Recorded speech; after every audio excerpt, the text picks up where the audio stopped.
Then February 16, after lunch, departure from Tarlac. Letter F, foods and transportation of delegates, KKB or area.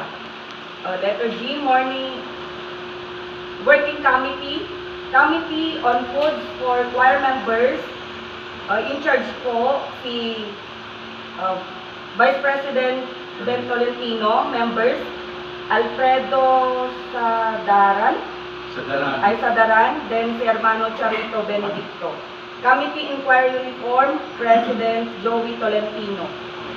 Number 2 po, area calendar of activities for 2025.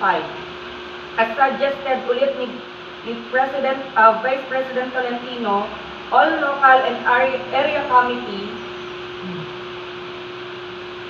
avoid conducting important events such as anniversary, etc. to avoid overlapping of the schedule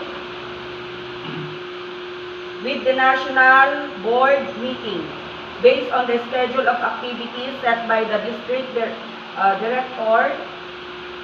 Director. All area presidents are required to prepare and present their calendar of activities for 2025 during the next meeting for review.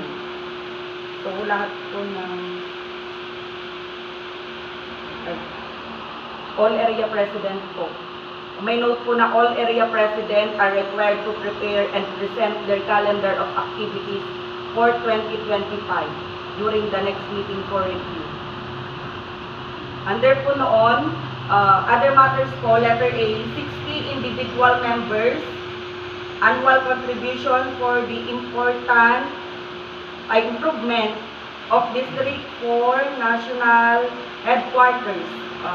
Make a letter to remind each members on the 60 pesos annual obligation. Then on March 29, 2025, deadline of submission.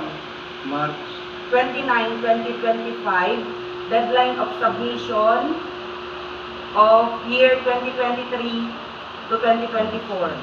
Then 60 remittances including the 2025 remittance if possible. Then request the District 4 Treasurer to prepare financial annual report including the collection of 60 pesos. 60 pesos per month. 60. Yes po. Hindi per month yan. 60 pesos kasi yearly yan. Yearly. Request the District 4 Treasurer to prepare financial annual report including the collections of 60 pesos. 5 p.m. meeting adjourned. Okay na.